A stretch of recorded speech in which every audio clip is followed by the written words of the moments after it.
Good afternoon, morning, evening, ladies and gentlemen, who have come to join this seventh session panel of the Cassandra Conference. It's my pleasure to host you here today for our session on data to action, knowledge to effect of the Cassandra Conference 2023. My name is Melchior Elsler. I work as a project officer with the Global Environment Monitoring System in UNEP in Nairobi. And I have the distinct pleasure of moderating the session today. Just for the beginning, I'd like to mention that we really welcome your input. This is going to be much more interesting and fun if we hear from all of you and your questions to our distinguished panelists here. And therefore, I encourage you all to post in your questions as we go along. We will have two sessions here in this one panel. They will comprise of different speakers. We will start with 4 speakers, which I will present shortly, and then we will have a break for 10 minutes later, and reconvene then for the second part of the session with 4 new presenters. I would like to quickly say a few words about this panel before we move on. The idea really is to dive deeper into the whole context of from data to information, from knowledge to action. And we can call this a data, information, knowledge, action value chain, which comprises of many different aspects. And obviously no single partner entity organization can capture the entire spectrum. And therefore, co-creation, collaboration, but partnerships are essential and critical, as well as really making sure people are involved who should be involved, the relevant stakeholders and partners.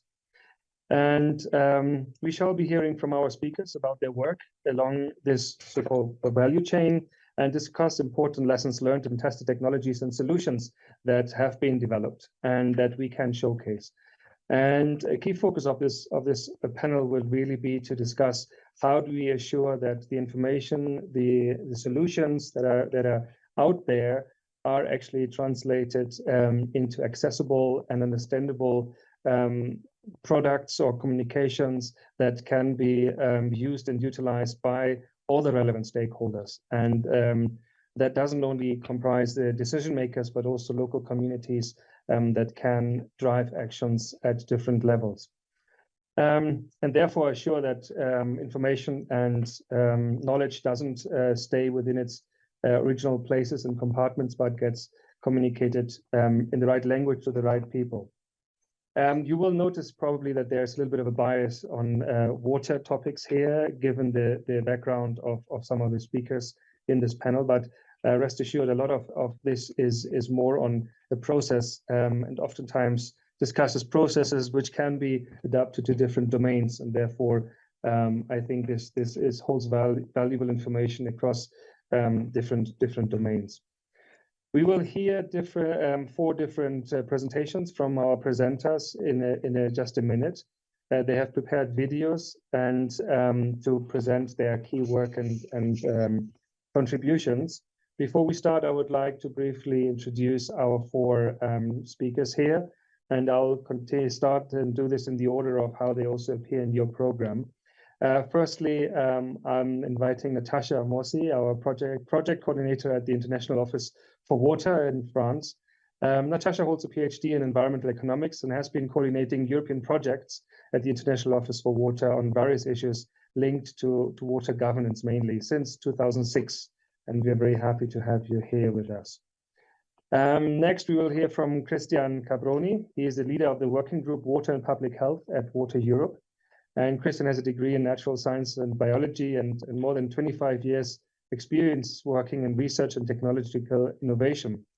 He's currently the market development manager for innovative disinfection systems at De Nora in Milano, Italy, which is an electrochemistry company and leader in sustainable technologies. Next, we will hear from Neos Bai, laboratory manager in the sustainability department at Eurocat. And she has a degree in chemistry and a master's in technology and environmental management. And for the past 15 years, she has been leading the sustainability laboratory at Eurocat, focusing on analytical analysis of environmental samples, mainly water, soil, and waste. And then last but not least, our fourth panelist is David Sanchez Domene. He is an advanced researcher at the Waste, Energy and Environmental Impact Unit, also at EURECAT. And David has a background in biology, a master's in management and restoration of natural environment, and a PhD in ecotoxicology. And his area of expertise is research includes industrial sustainability with special emphasis on life cycle assessments and different sectors such as fashion, food, chemicals, polymers, and waste treatment. Those are the four speakers from which we will hear today. And I would like to start off with the first video before we then continue. Thank you very much. Over the last decades, water governance has drastically evolved, progressively moving from a resource management silo approach to the integrated water resources management. Therefore, the validation of innovative and cross-sector governance is the forthcoming step to tackle societal challenges such as climate change. The European Project in Water, coordinated by the International Office for Water, falls within this context. The 13 partners bringing different expertise and stakeholders from 6 countries aims to promote social innovation to renew multi-level and cross-sector water governance. To address the water governance challenges of the stakeholders gathered in water pilot sites such as water managers, regulators, cross-sectorial managers, institutional, aware actors, and influencers. In Water will co-develop and test tools in 5 pilot sites, each addressing different water challenges. Pilot Site 1 is the French Réunion Island. It has an economic focus. Pilot Site 2 is La Brenta, in Italy. It focuses on ecosystem services and drinking water sector. Pilot Site 3 is Figueres, in Spain. It focuses on water scarcity. Pilot Site 4 is West Country, in United Kingdom. It has a water quality focus. Finally, Pilot Site 5 is Middle Tisza in Hungary and focuses on water allocation.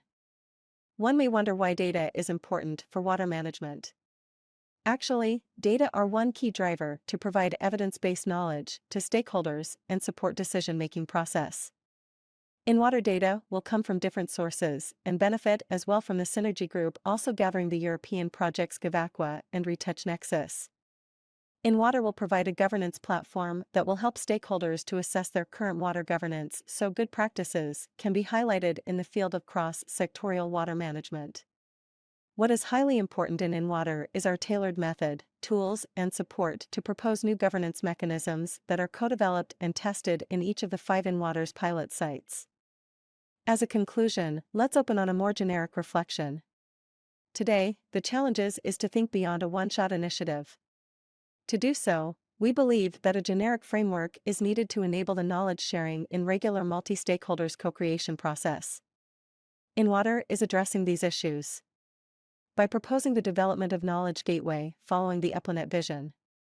OIOS has started with NWRM and Optane European projects to propose a learning environment on natural small water retention measures, which in Water is benefiting for the water governance assessment platform development. And the story is continuing with Natalie, Spongescapes, and award projects that will further inquire the generic frame to propose tailored online tools to stakeholders.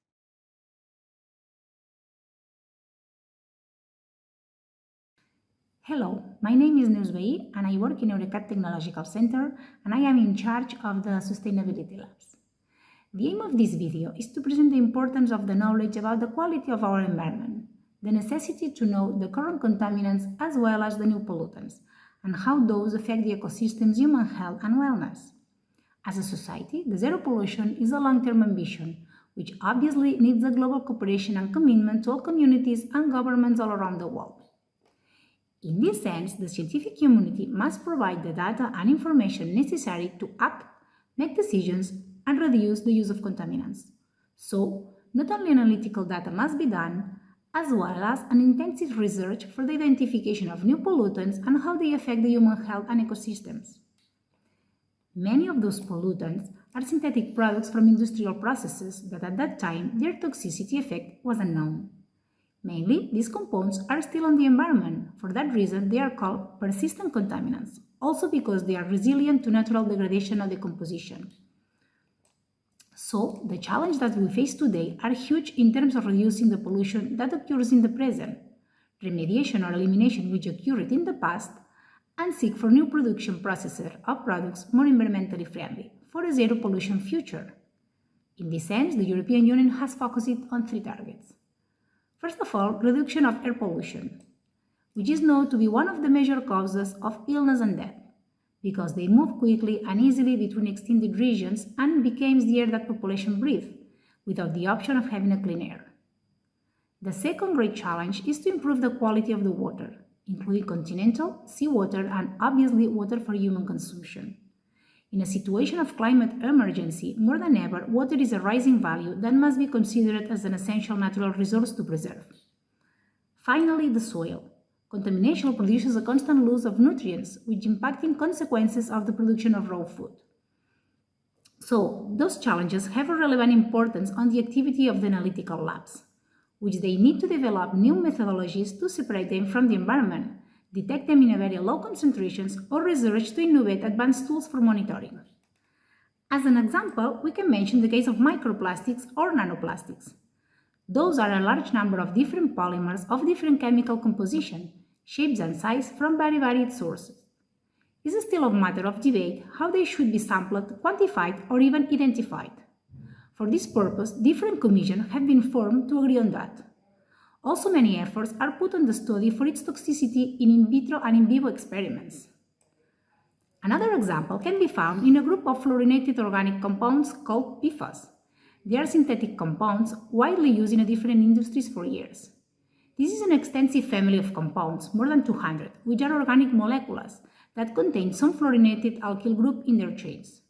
One common characteristic of them is that they may break down in a very slow and can build into the people and animals. Current scientific research suggests that exposure to certain PFAS can lead to adverse health outcomes. It's for that reason the importance that the analytical labs research and we investigate over that matter. Thank you very much. Hi, I'm Cristian Carboni, Innovative Disinfection Manager of Industria De Nora and leader of the working group Water and Public Health of Water Europe. I want to thank the organizer of Cassandra Conference for inviting me to this panel, and I wanted to thank all of you for participating.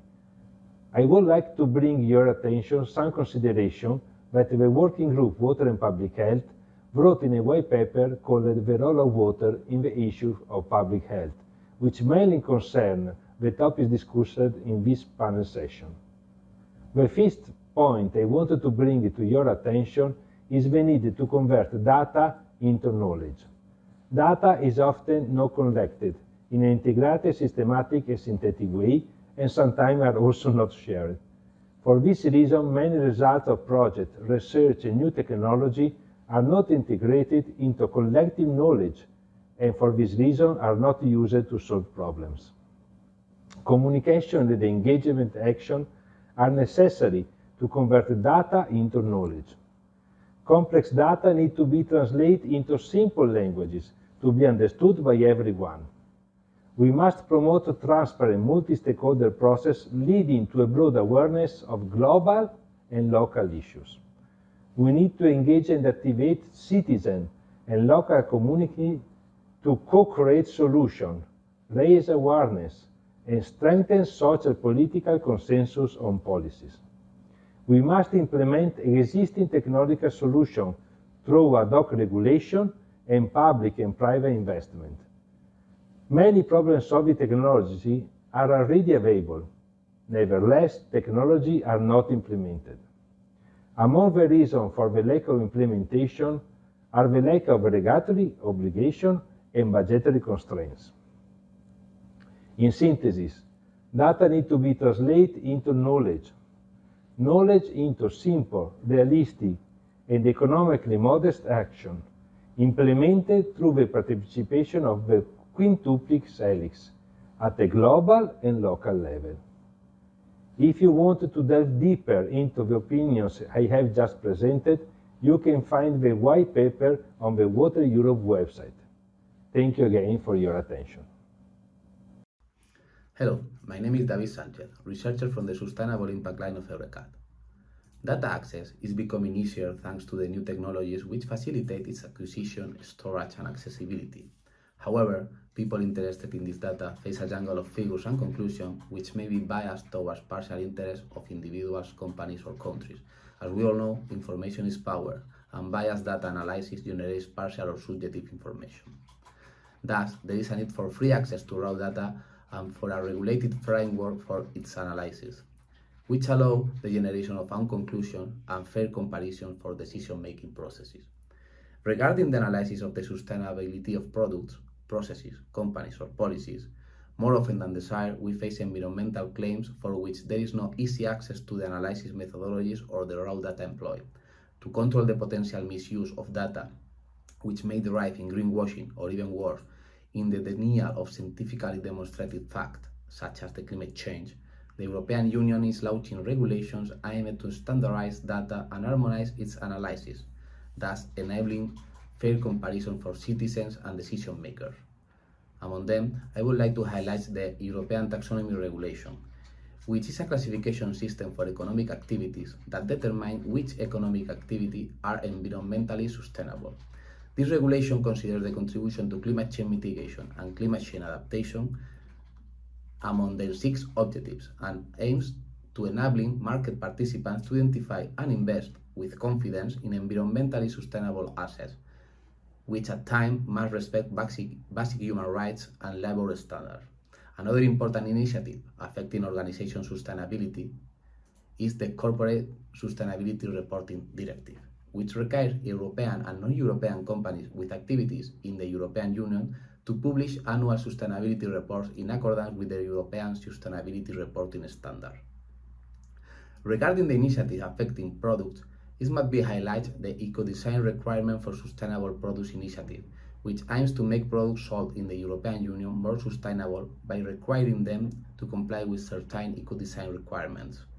This initiative will provide the consumers key information by means of a digital product passport, a kind of labeling program aimed to know and trust in product sustainability and circularity.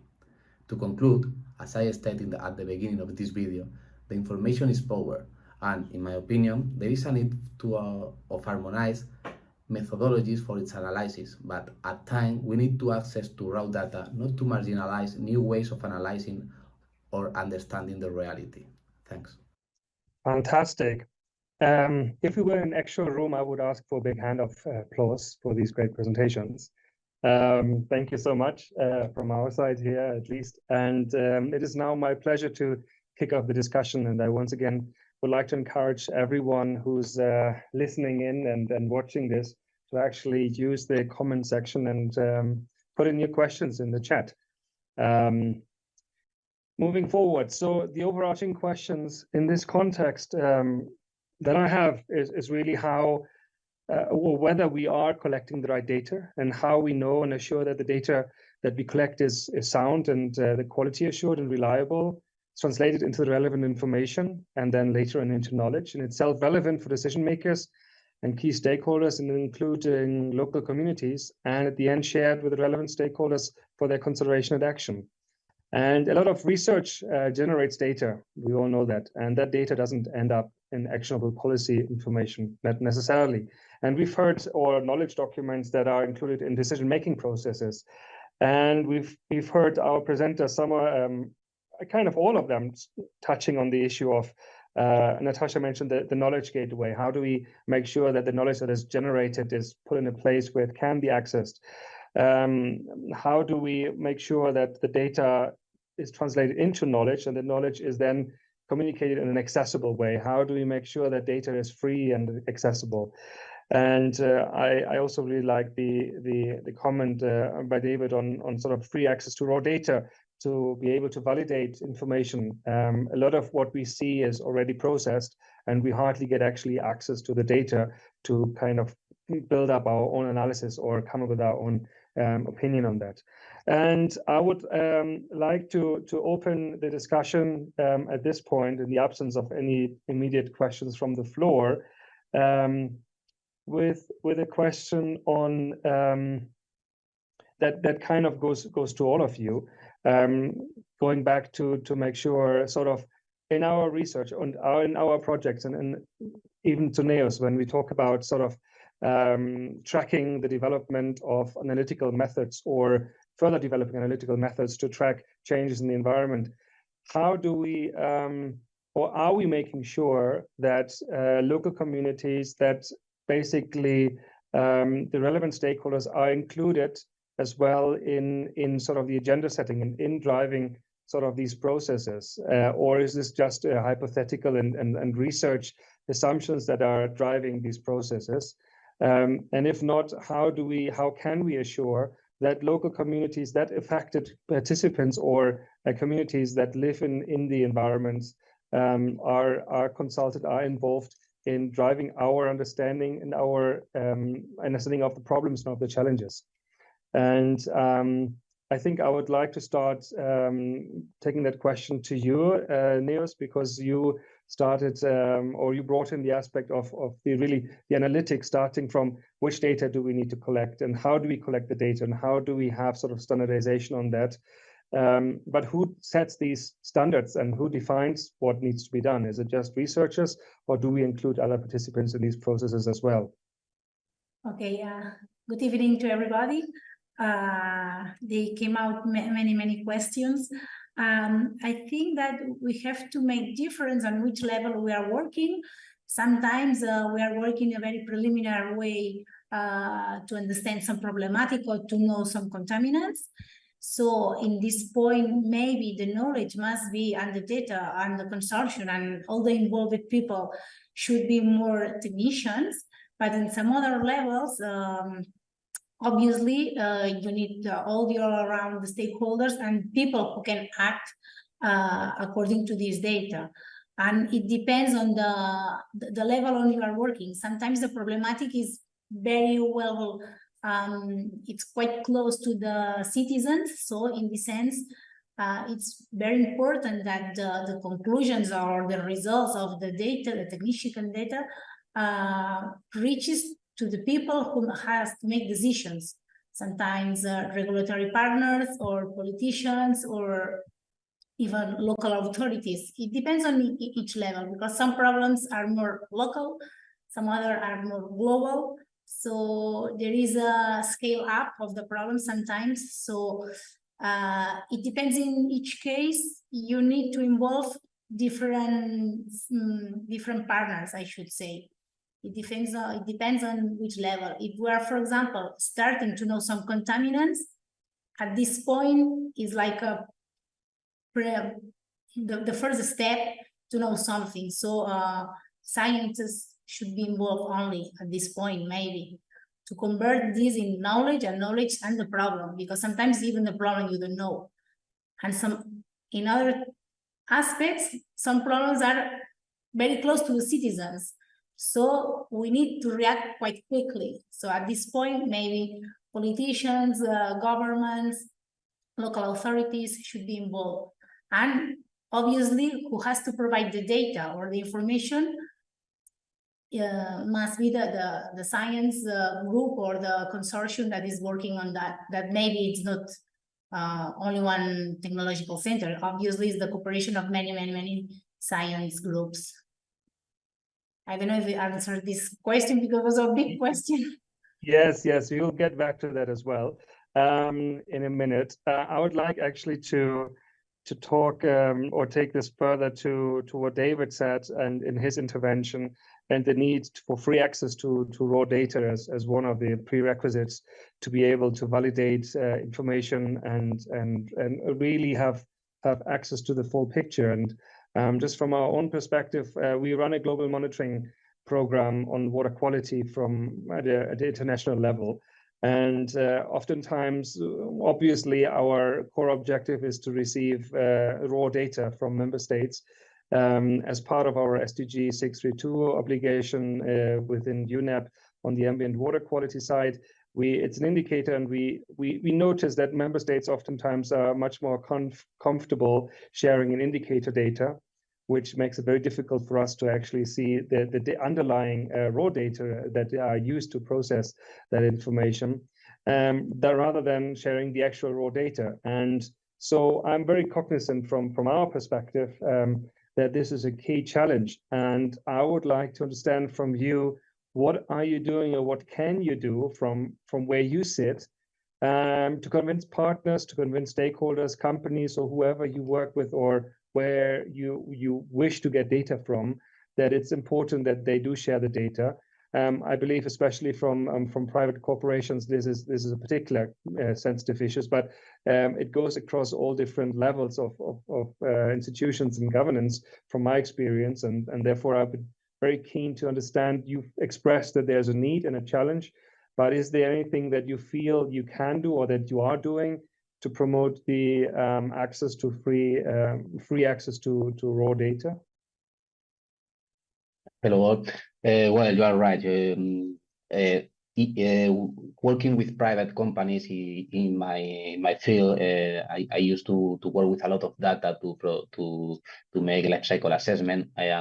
What I need, I'm working with data, with raw data.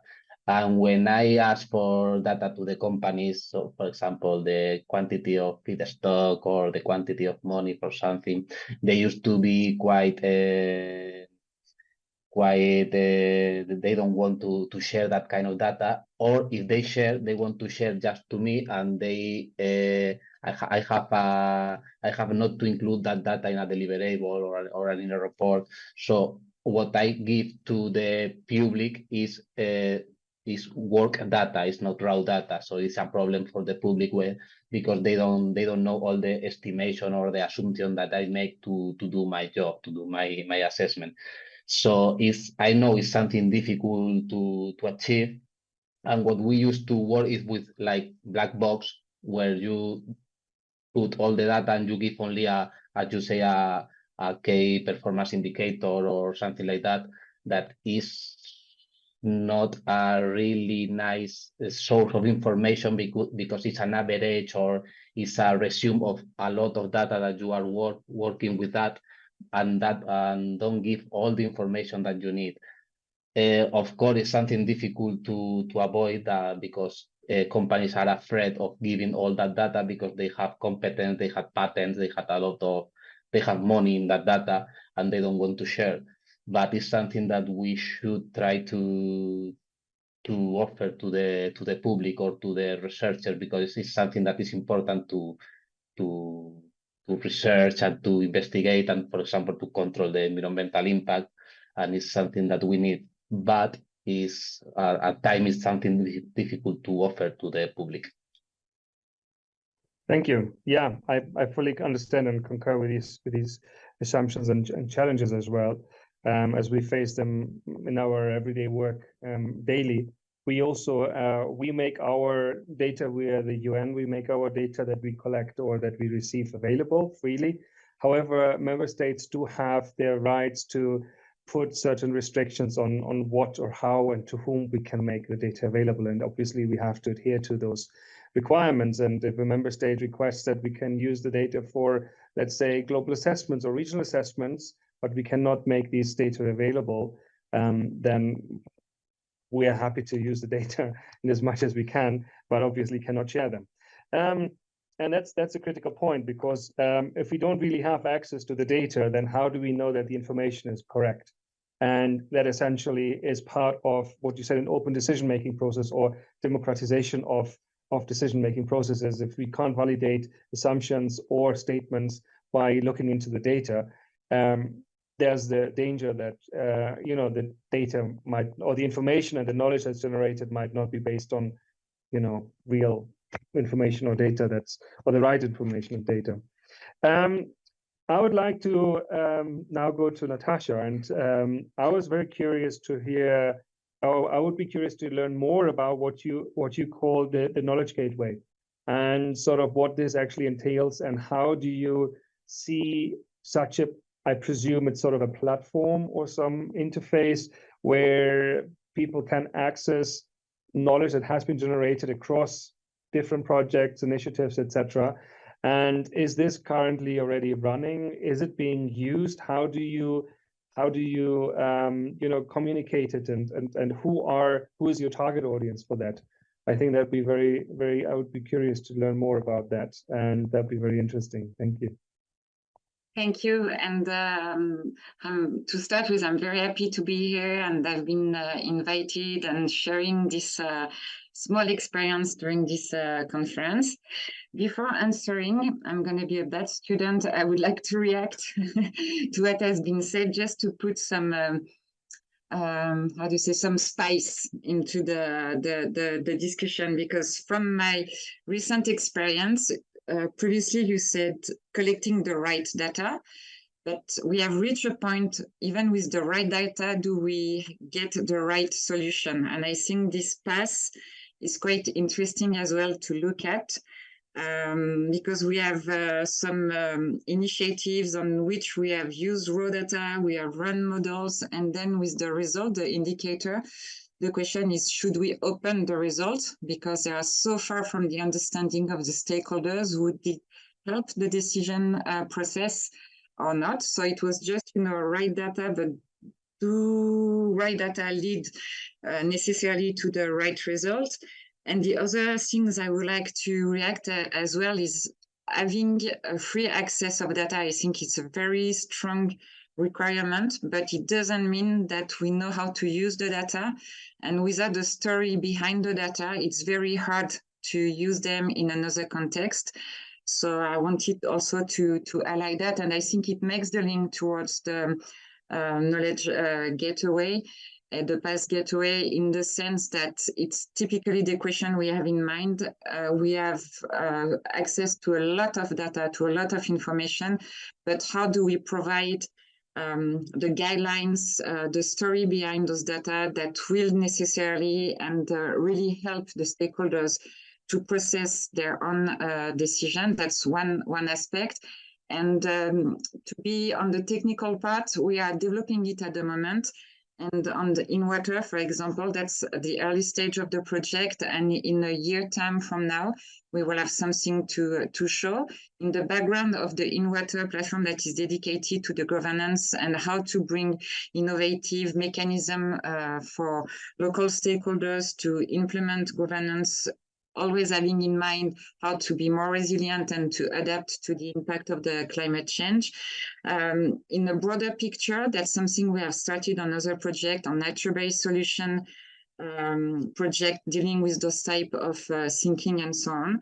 So in terms of showing something that will be available in a year time, but on an Obtain project, again, that's the same aspect, and it will also be available very soon. What I want to highlight is that the one-shot initiative we would like to stop. Maybe I should remind that we are mainly working from European funding. So we have one project, we develop solution, and then when the funding stops, more or less the activities stop as well. So what we are trying to do is really to provide this background platform that can be used later on to specific additional topic related to new projects. So that's the main aim. And I would like just to end this first share and feedbacks. Having tools is one thing, but maybe we should ask ourselves how the decision should be proceed. Do we want to have a complete information? It doesn't exist. How do we tackle the complexity? It's more like developing practice to be sure to help stakeholders to take decision, knowing we do not have complete information and we're evolving in a complex environment. And I think that's a lot of pressure that is put on the scientists. On one hand, they should be responsible for providing a perfect, if we take the fashion word at the moment, the twinning aspect, like we have a model that is exactly the same than the reality, and then we can take decision. It doesn't work like that. So I think I would like to end by reminding it is a support. The data are supporting to take decision. We know that it won't be perfect. Thank you so much. Yes, very well understood. And there's no such thing as being a bad student. I think we all benefit from reacting on each other's interventions and contributions. In the absence of any questions from the floor so far, I presume the audience. Yes. I would like to add to Natasha that scientists, we face a lot of pressure just to publish good results. And our work, the most that we have is bad result. Is what we know is how not to do things, and sometimes we know how to do things, and we only publish. We have a bias of how we only publish good things, good results. We will need maybe a repository to publish bad results. What we don't have to do something, because we could save a lot of time and money to other people that is trying to do something similar to us, but it's testing in the same way that we already test and we know it's not working, but we don't publish bad results or bad papers.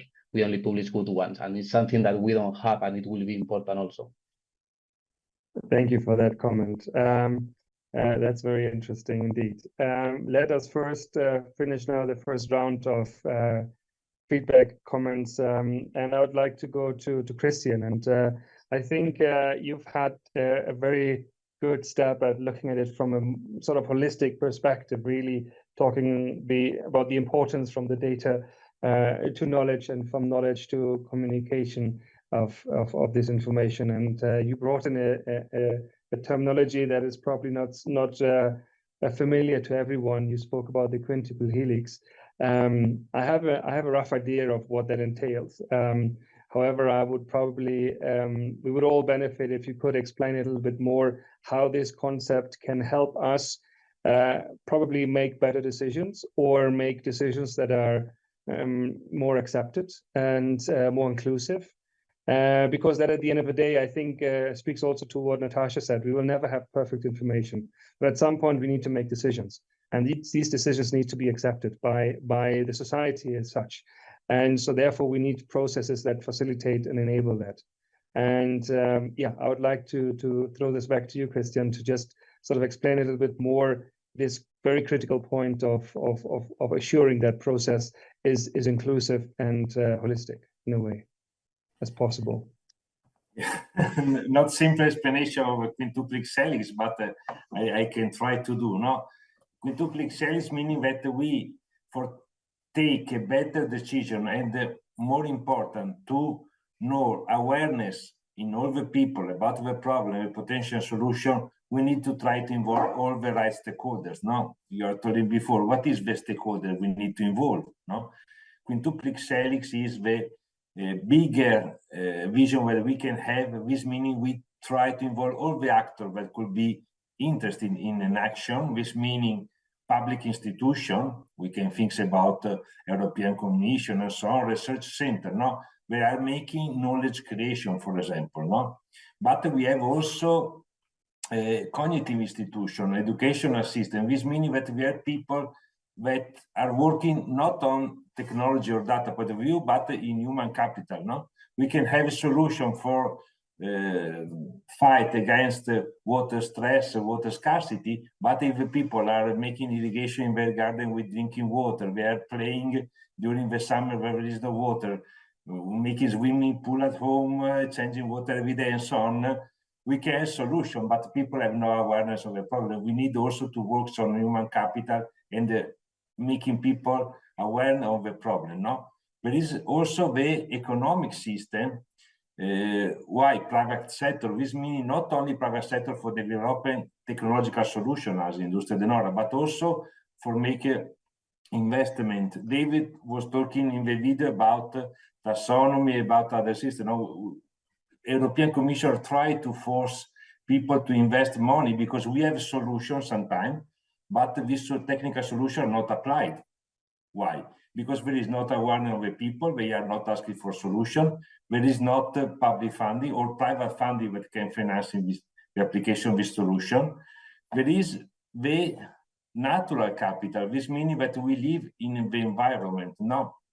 And this meaning that we need to take data because we are inside to the environment and we need to communicate. This is the last one, no? We need to make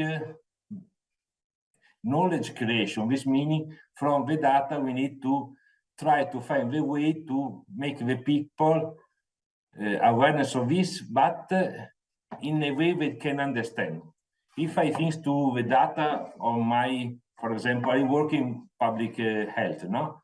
If I wanted to see the data in my I live in a small town near to Padua, in Italy, near to Venice. No, if I want to understand the data of the environmental data of the healthy data in my country, I need to go to the public hospital to take some data, to the water drinking water company to take some water for water, to the air company if there is another agency, to another one for the groundwater, to consortium of Bonifica for making the river analysis. How a people, a normal citizen, can take all this data and how can manage them in an holistic view. But we know that the only way for finding the right solution is an holistic view, because we are live in environment. The people are live in this environment. This meaning that when I make a risk analysis, the safety, the level of the population, the extraction, the hospital, and so on, the pathology influence the impact of environment on them, and so on. You can understand, we can have data, I agree. We have sometimes a lot of data, but not in aggregated way, and we cannot manage in a holistic view.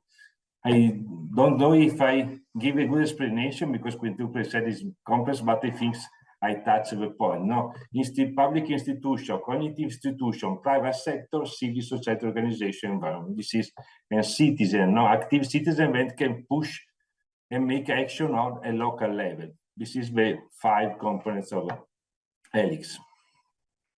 Thank you, Christian. I think that definitely explains this concept, and also the socioeconomic dimension of this aspect. I've seen a question coming in from Sumita from the Ashok Trust for Research in Ecology and the Environment in India.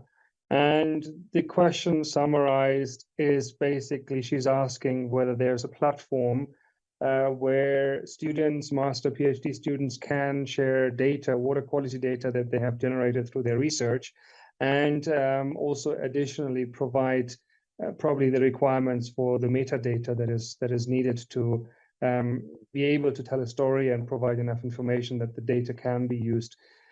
I can reflect on that question from my perspective, working in a global program, and we are hosting the global GEMSTAT, the Global Water Quality Database, which unfortunately until now only accepts government authorized data. So we are mandated by member states, and therefore our data comes through the government focal points, the ministries or national laboratories, etc., to us, and that is data that we can take. We have been discussing for years now the option of including additional or external data in our global database to complement the very spotty availability of global or national data. And from my personal understanding, we aren't there. There's no platform that actually takes on that data.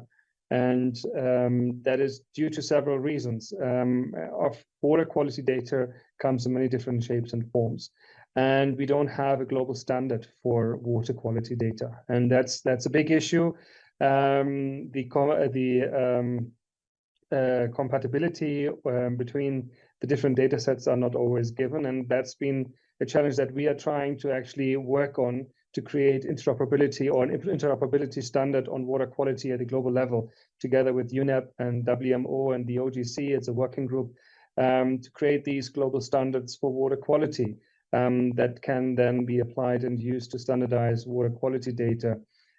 Which shouldn't stop us from actually developing such a platform that can take on data. And if we look at the data sets that we have in our global database, we are looking at thousands of different parameters because every government collects data differently and has different standards. And even for a simple measurement, you can have 50 different protocols that are being used across the globe. Because there isn't a global standard, we have developed sort of guidelines, but we have no means of enforcing these guidelines as UNEP, for example. And so we have debated, even in GEMS Water, the program I work in, for some time now, whether this isn't a role that we could take up. And we've discussed it also with the European Commission, the Joint Research Center of the European Commission, to consider developing some platform that would exactly do these things for water quality, be able to take water quality information that is generated through projects, probably initially focusing European funded projects or European projects in general, I'm happy to actually see that this knowledge gateway is kind of also going a little bit in the same direction, though I'm not sure to which extent it would actually include actual data. Impression it's more about the lessons learned and the general information. But I think it's what we said at the beginning. We have a lot of data that is generated through research, which is not actually, stored or shared and accessible. Therefore, it's probably accessible from a university website or from project websites or from reports, but we have no way of using this data to actually integrate it into assessments or into analysis at a larger scale. That is my personal reflection on this question, and therefore we are working on standardization on interoperability of water quality data standards, but we do not have a platform currently where we can receive that data. It becomes even more pressing because we support a lot of citizen science initiatives, because that's something that we at UNEP at the sort of international level have strongly acknowledged and are encouraging to engage other levels of engagement and data collection than just working through national government and agencies. It is very critical that in this process we do involve the national governments, because they eventually need to accept and to some extent accept and take this data on, because otherwise, if they completely reject data generated by citizen science, we will have a conflict which we cannot afford really to have, at least at our level. But I would like to hear if there's any other reflections on that particular question. If they are, please go ahead. Not sure how this actually works now in terms of raising your hands. If I can join on these things, I fully agree with you that we need standard for collecting data.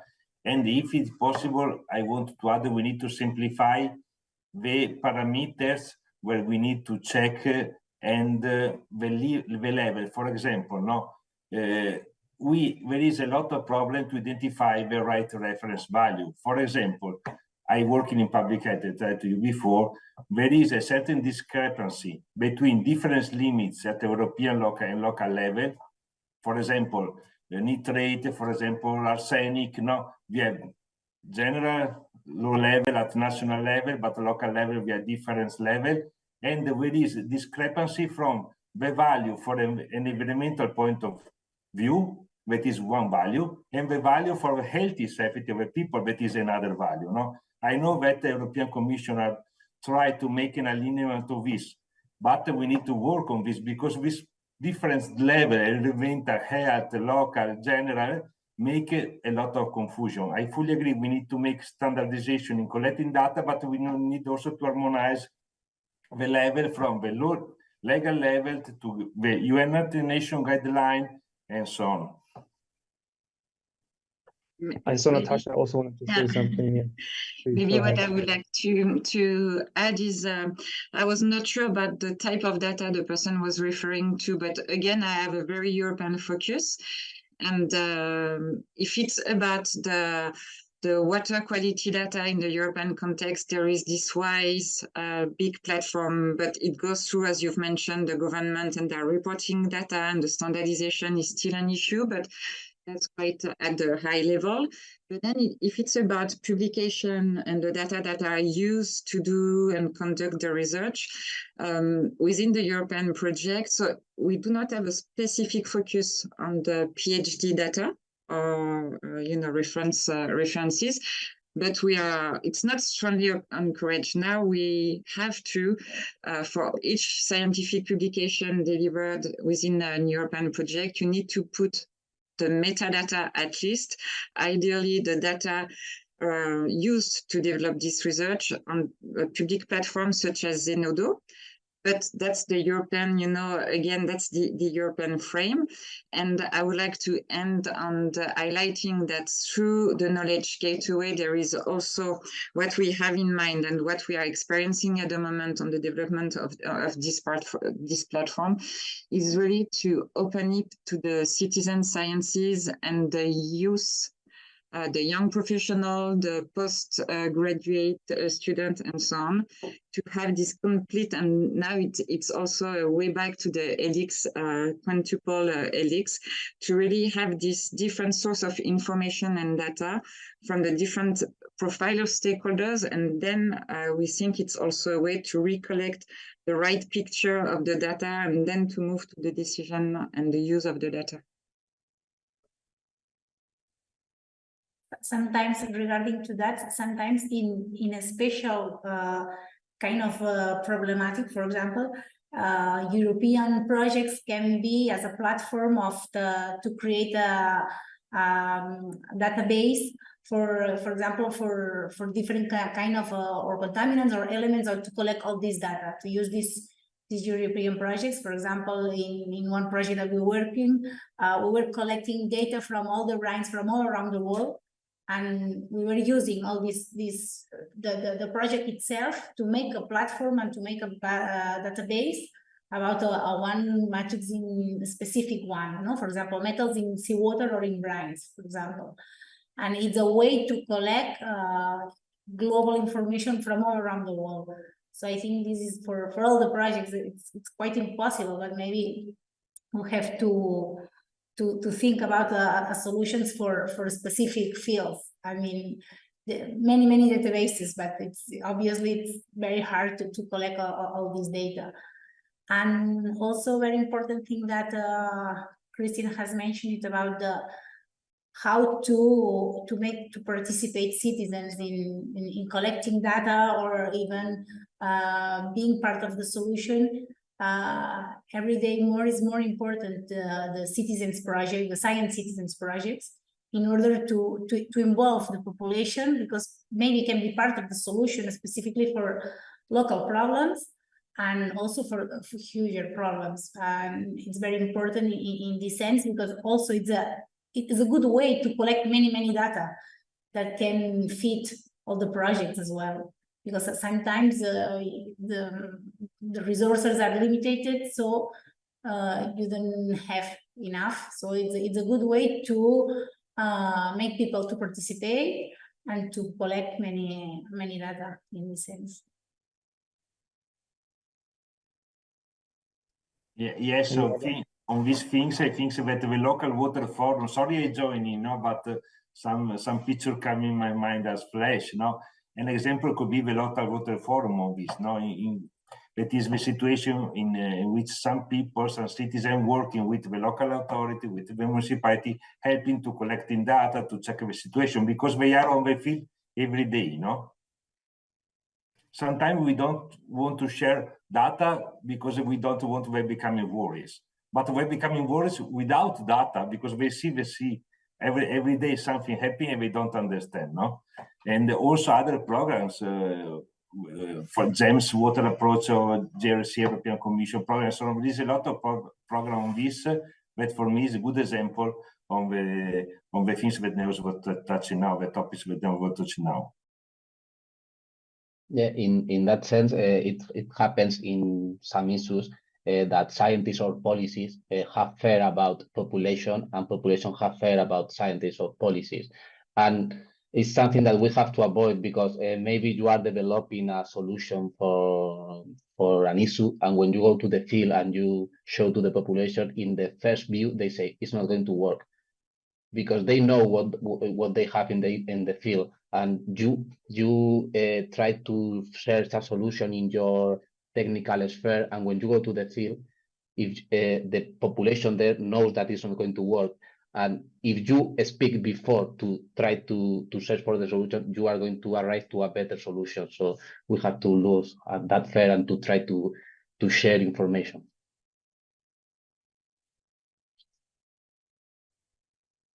Great, thank you so much. I hope this has helped Samita to get a better understanding a little bit of where we currently stand. I believe there isn't actually a platform that will just is readily available to take on this research data. It's certainly something that we have been thinking about, providing such a repository or access or platform that can be accessed, but we are seeing also the technical challenges and also limitations in resources to facilitate something like this at our level. But definitely a good point, and I think it speaks to the general question of how do we make sure that data becomes accessible and available across different domains. And we have so many different platforms out there. I speak from our experience at sort of the global level. It feels like every UN agency has their own databases and their own data sets and platforms, and we are not even able to bring those together.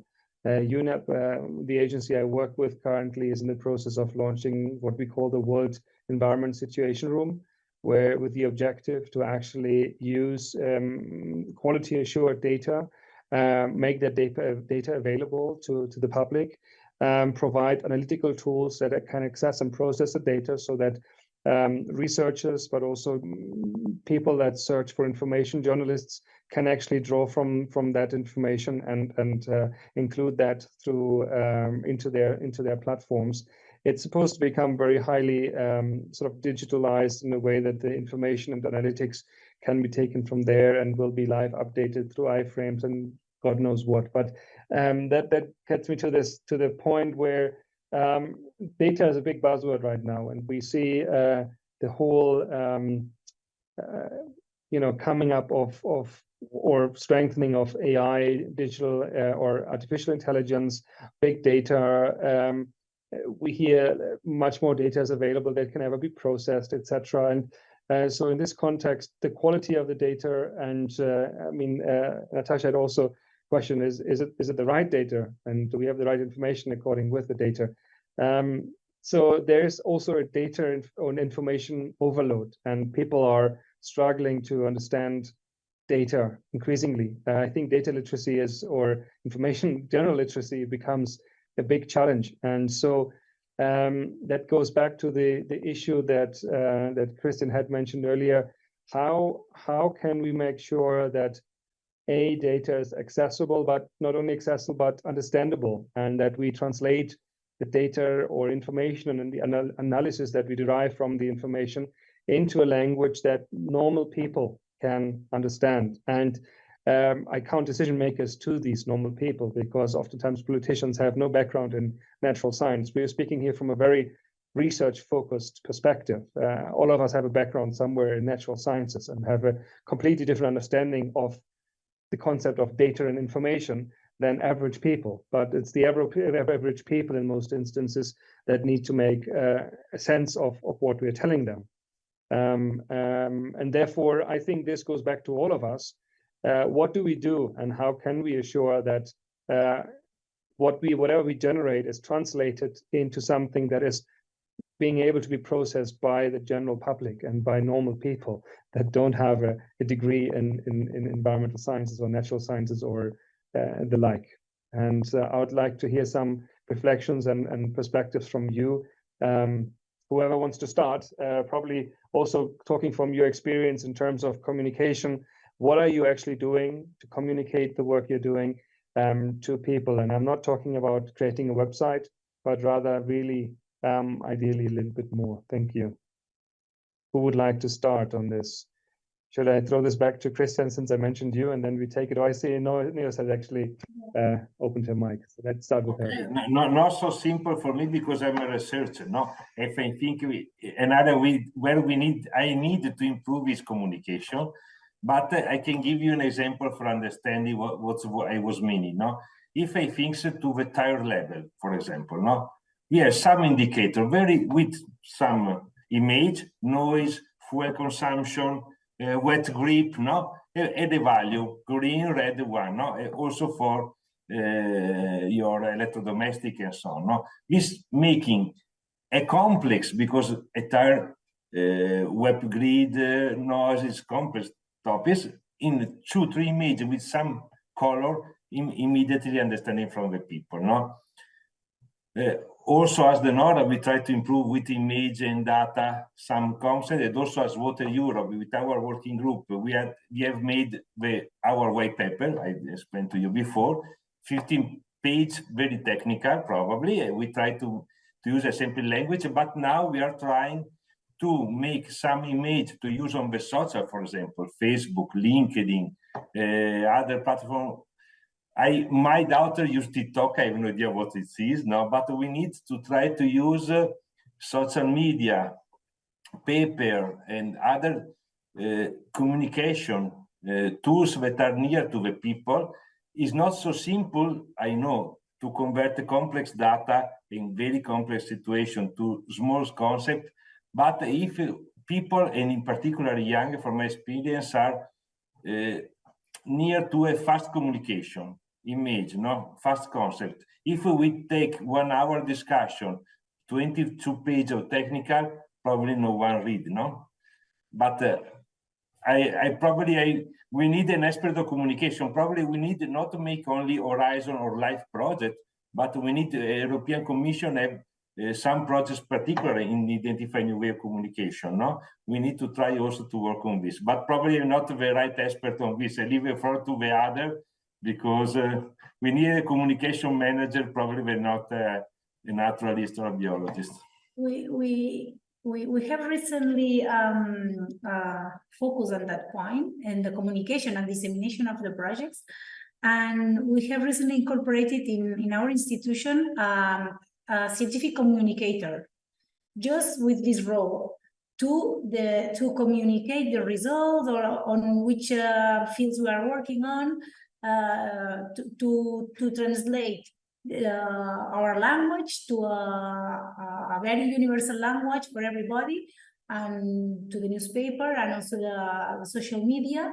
And this is one person that she has a technical background, but with a high abilities, high skills of communication, that she's able to transform the main objects or the main results to the media or in a discussion, a public discussion or somewhere.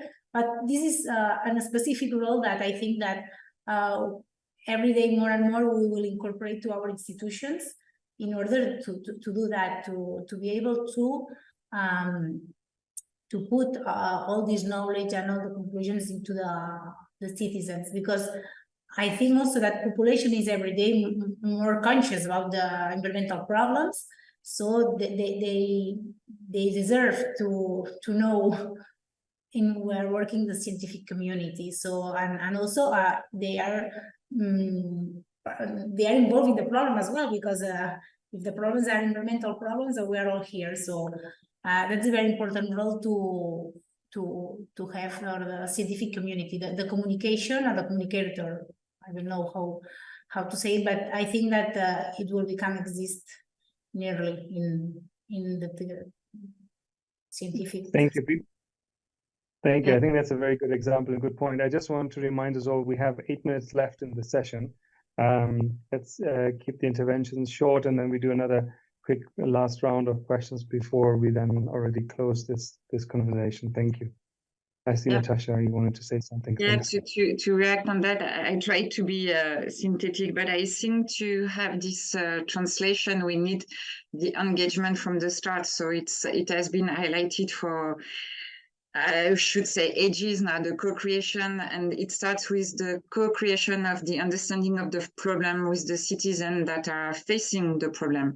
And then at the scale of the project, or how does it work? We are creating community of practice. We start from the case study, so then the stakeholders more or less know each other, they know the challenges they are facing and so on.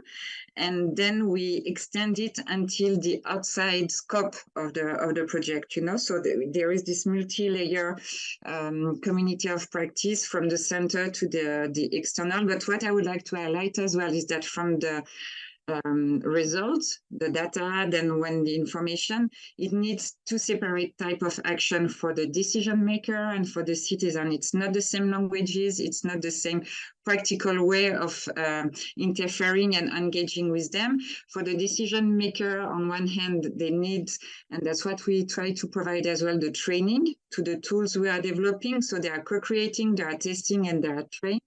But then for the citizen, it's on the policy level, it doesn't really make sense. You know, when you have a big policy that is launched, what we would like to try with the citizen in the same spirit is to translate in their everyday action what they could do, like at the top for the water saving, for the gardening and so on, what would be their action in their life at the citizen level that can support the policy. So 2 different, you know, branches for the same story and the same aim.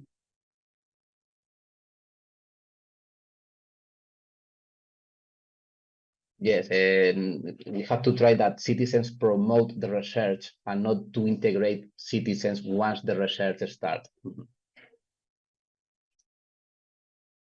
Yeah, very good, very good.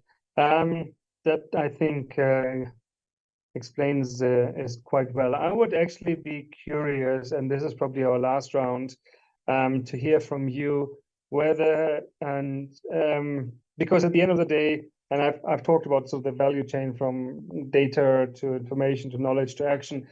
Are there any examples of where you can say that the work you're doing or that you have been involved in has actually led to real life changes? I know it is hard sometimes to answer that question from an academic or research perspective, but ultimately the objective is to change something or to contribute to something that leads to changes or improvements in the society, as the environment as a whole. And I would just be curious to see if there are any examples of where, from where you stand, you can see that the information provided or the data that generated has led to changes or something in the real world, tangible. That would be quite interesting. And we'll do a last round. I think we'll have 5 minutes left before we close here. I would start at this point again, doing the circle from Natasha to Niels to David, to Christian, and then David. Thank you. And try and keep it short. So I'll try to keep it short with one example that comes from, well, from in water, it's quite difficult. We have just started, but the aim is in the end to have not at the citizen level, but the water managers an efficient tool.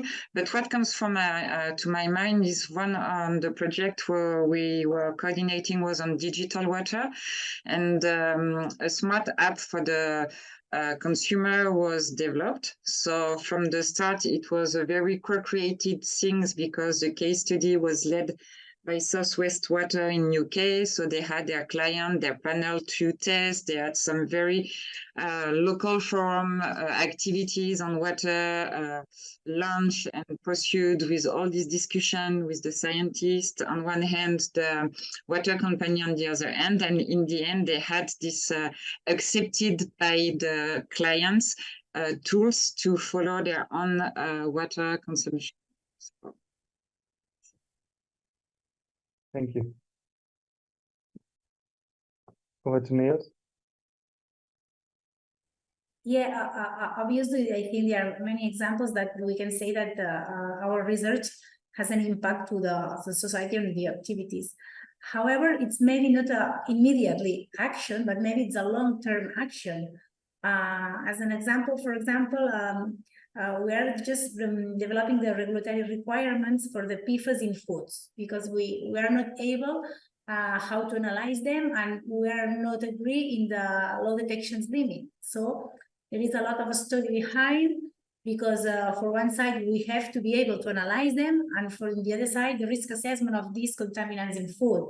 So all this knowledge in the future, I don't know if the near future or a long-term future, it will develop a regulatory system or something that is the result of the work of many people.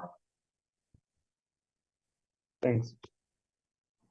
But for me, it's more simple because we are a technology provider as Industria De Nora. Now we take the basic research from the research center and our research center and apply to try to find solution. When we make the water from a river that is dark, full of micropollutants and so on, drinkable, transparent, without odor and color, and people can drink in safety way because we are using ozone, for example, for take out pollutants, color, and we use disinfection for making safety from a microbiological point of view. We immediately see the results of our work every day, no? Which means that the only things I want to stress is that this technological solution can arrive on the market after probably 10 or 20 years of study, because we have basic research, technological research, certification of the products. For us, it's simple because we are the connection from the problem and the solution, but there is under our technological solution 10 or 20 years minimum working before. Thank you. Well, in my case, working with the life cycle assessment, many companies contact us because they are trying to improve the environmental performance or the sustainability of the product or processes. And what we can detect with the life cycle assessment is the hotspot where they have more environmental impact, or which materials are the more impactful in their processes.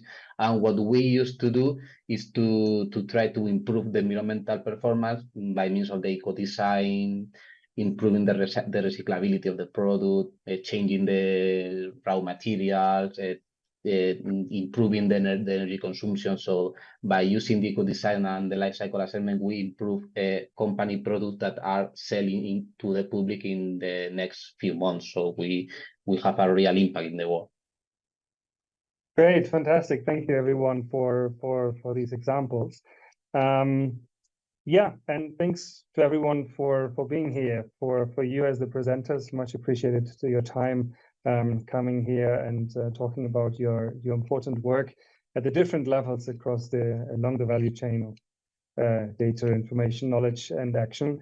And to the audience for joining and listening, it's always still a bit strange having such a conference in a virtual setting without actually seeing who's there to listen in. I've also not seen any further questions, and since the next session is supposed to start in 10 minutes, I would like to close this part. There's no big closing of the panel as such, because we'll continue with the second part of the panel in just 10 minutes. Thank you to the four of you here on the panel for your contributions once again. Appreciate it. And to all the others, take a quick break. We'll be back in 10 minutes and continue with 4 other very interesting panelists who will share more information on their work along this continuum on data to action. Thank you very much, and see you in a bit. Thank you. Thank you. Bye-bye.